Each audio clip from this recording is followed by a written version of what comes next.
the powers vested in me by the Constitution and by law, I have to declare martial law in the Mindanao Group of Islands for a period that exceeding 60 days, effective as of May 23, 2017. Nagkasagupa sa Marawi City ang mga sundalo at mga hinihinanang miyembro ng Maute Group.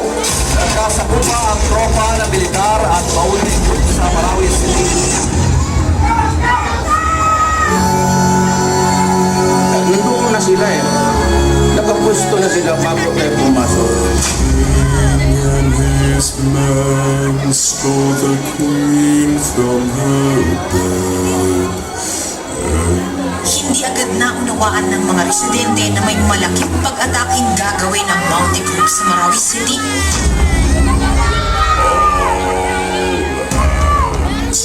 Hoist the colors Unang araw, makikita ang ilang residente nakatitig lang sa mga lalaking nakaitim. Ang iba, sige lang sa pagbiyahe. I am ordering you to crash. Walang pisto.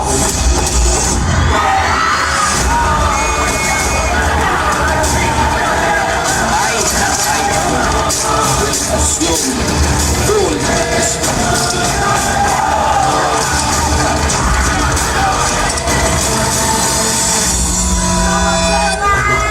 Pabalik na si Papa sa Marawi. Namiss kita. Papa, Sinira ng bakbakan ng bahay ng kabuhayan ng mga residente sa daming karapang aksyon.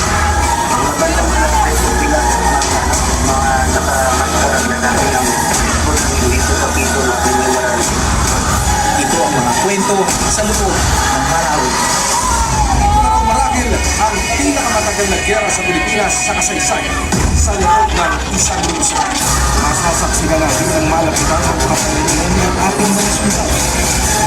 Mga teroristang kurang at umamang lahat nagtatanong matututuan pa kaya ang pinapakalaga sa isang bakbakan. Itigil na ang ingay.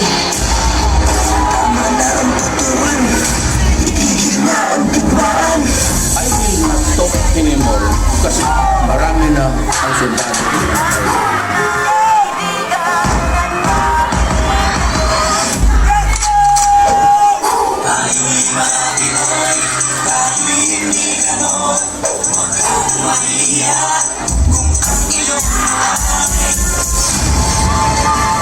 Kung may isang bagay na napatunayan ng giyera sa Marawi, ito ay ang pagtutulungan ano pa man ang reliyon.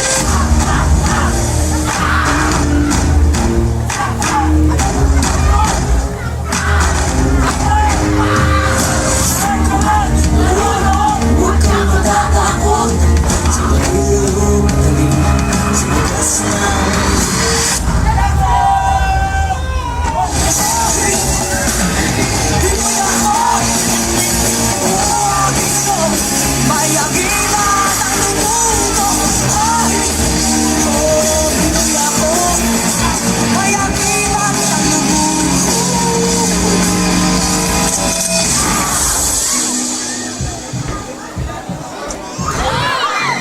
Papa, sinunod ko to para sabihin bukas po ay makakagraduate na po ako.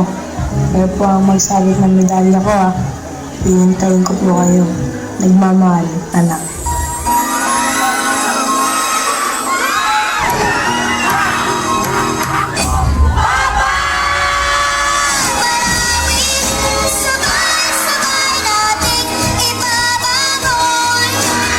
Bumangon ka pa. Sabi mo maglalaro pa tayo. Sabi mo uuwi ka. Gumising ka na dyan pa.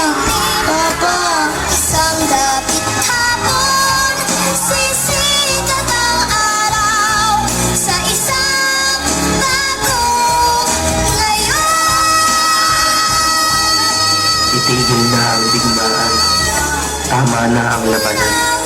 Nangyaring bangungot sa Marawi ay atin ang makasalan. sana matapos na ang digmaan. Ang digmaang matagal nang naghihiwalay sa magkabilang dulong nag-aaway.